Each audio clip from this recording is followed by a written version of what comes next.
Sin duda alguna, uno de los elementos más importantes para la fabricación de pan es la harina. Y la harina va a ser este polvo fino que obtenemos al moler un cereal u otro alimento rico en almidón.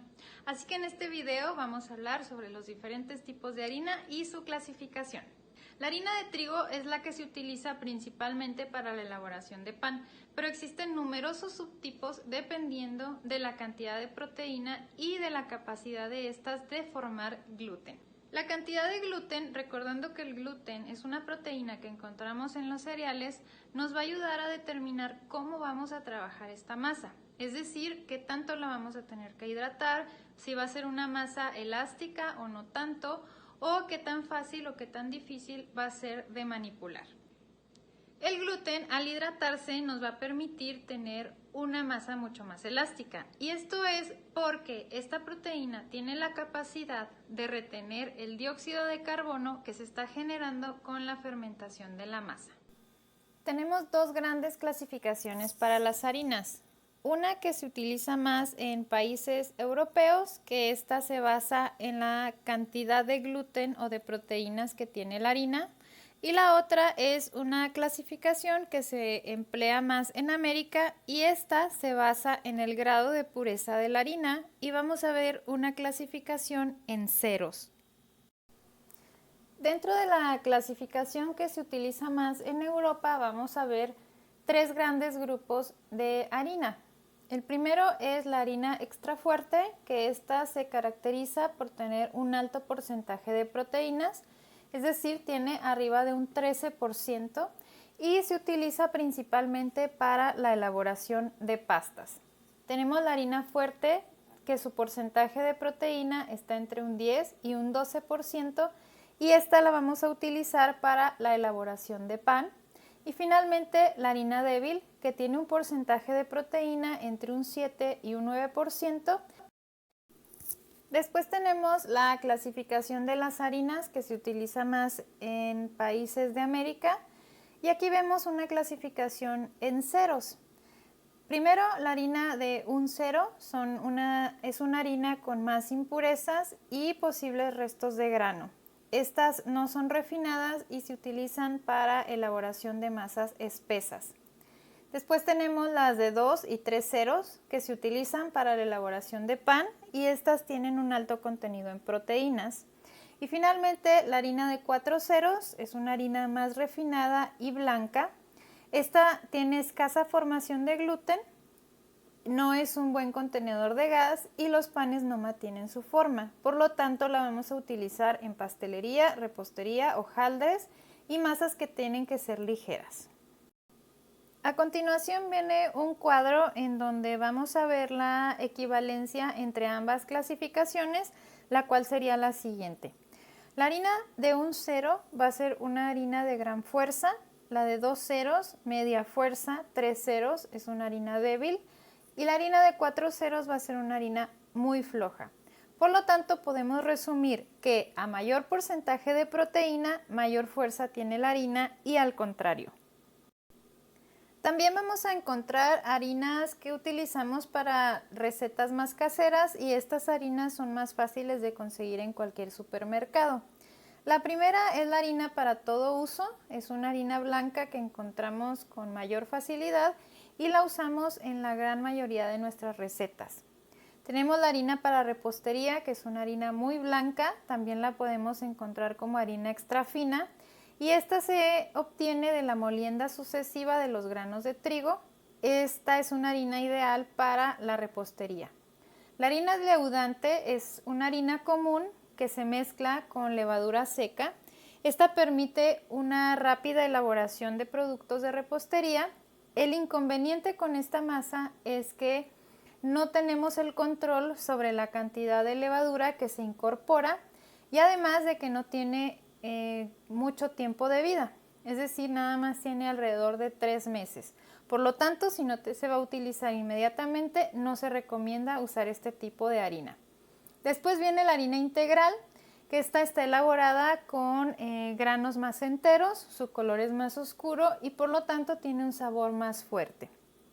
Y la harina de fuerza va a ser una harina con mayor proporción de gluten y esta la vamos a utilizar para hacer masas fermentadas como el pan. Ahora vamos a ver dos grandes grupos en los cuales vamos a clasificar nuestras harinas y tenemos al grupo de harinas con gluten y al grupo de harinas sin gluten. Y comenzaremos hablando de las harinas con gluten. Primero tenemos a la harina de trigo, que como ya habíamos mencionado es la harina que más se utiliza, no solo para la elaboración de masas dulces, sino también masas saladas para rebozar carnes, pescados y hacer pan. Otra de las harinas que más utilizamos para la elaboración de pan es la harina de centeno. Esta no se recomienda para el uso de repostería porque el centeno aporta un sabor amargo a la masa que además resulta pegajosa, lo que hace que el amasado y el manejo sea más difícil. En el caso de la harina de centeno, a veces el grano se queda prácticamente entero en el pan.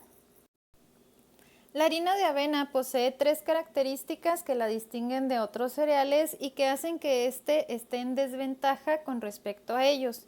Tiene un sabor más suave, baja palatividad y tendencia al deterioro. La harina de avena posee el mayor contenido proteico de todas las harinas de cereales, tiene entre un 12 y un 24%. El uso de la avena en productos de panadería aporta valor en cuanto a la conservación del producto, ya que tiene la propiedad de retener humedad. En formulaciones de galletas podemos sustituir la harina de trigo hasta un 15% por harina de avena para mejorar la consistencia, durabilidad y estabilidad de las grasas. Y en formulaciones de panadería, la sustitución es de un 10% de la harina de trigo por harina de avena para mejorar las características fermentativas de las masas y favorecer el color de la corteza. Ahora vamos a ver las harinas sin gluten. La harina de maíz se obtiene de la molienda de los granos del maíz. Es de color amarillo cuando no está refinada o blanco cuando está muy refinada. Se produce y consume alrededor del mundo, pero más que todo en países de Latinoamérica como Colombia, México, Perú, Ecuador y Venezuela, donde es un ingrediente esencial en muchas de las preparaciones de la cocina tradicional. Es rica en nutrientes e hidratos de carbono. Su principal característica es un color amarillento potente que ayuda a elaborar recetas muy auténticas, ya sea solo con ella o mezclada con harina de trigo. La fécula de maíz se le conoce también como almidón de maíz o maicena, ya que es el almidón que se obtiene del maíz y se utiliza como espesante en atoles, sopas, salsas, cremas, helados, entre otros productos. También puedes usarlo como harina para hacer algunos panes. La fécula de maíz se obtiene del maíz, que pasa por todo un proceso de extracción de nutrientes como el almidón, aceites y proteínas, que después son separados para que quede solo el almidón. La fécula de maíz, como otras, se distingue por ser un polvo muy fino de color blanco. Esta no solo se utiliza en alimentación, ya que también tiene bastante uso en el área cosmética. La harina de almendra se puede sustituir a cualquier harina blanca en muchas recetas, pero principalmente en recetas dulces. Cuando sustituimos una harina por otra, debemos tener en cuenta cómo varía el comportamiento de los ingredientes. En la harina de trigo, el gluten actúa como un aglutinante en la masa y hace que sea más fácil de tratar. Con la harina de almendra, la masa se pega menos y puede ser un poco más difícil de manejar. Por otro lado, la harina de almendra tiene un alto contenido en fibra que hace que absorba más líquido, hasta 2 veces más que otros tipos de harina. Por eso, necesitaremos aumentar la cantidad de líquido de la receta entre un 10 y un 20% más. Existen muchos productos de panificación en el mundo que se usan harina de arroz, entre ellos una gran variedad de productos de pastelería, sobre todo en países asiáticos. En los últimos años, el uso de la harina de arroz en la panificación se ha ido incrementando por el aumento progresivo del número de personas celíacas o intolerantes al gluten. Sin embargo, las características de la harina de arroz hacen que los panes elaborados con ella sean de bajo volumen y migas duras. Para mejorar la calidad de los panes fabricados con harina de arroz, se recurre al uso de productos que ayuden en la fermentación, como la goma xantana o derivados de la celulosa. También podemos obtener harinas a partir de las leguminosas. Una de las más utilizadas es la harina de garbanzo. Esta se utiliza más en rebozados y fritos, pero también la podemos utilizar en empanadillas o masa para pizza. La harina de garbanzo tiene una consistencia similar a la harina de trigo, aunque esta no sirve para hacer masas de pan por falta de gluten.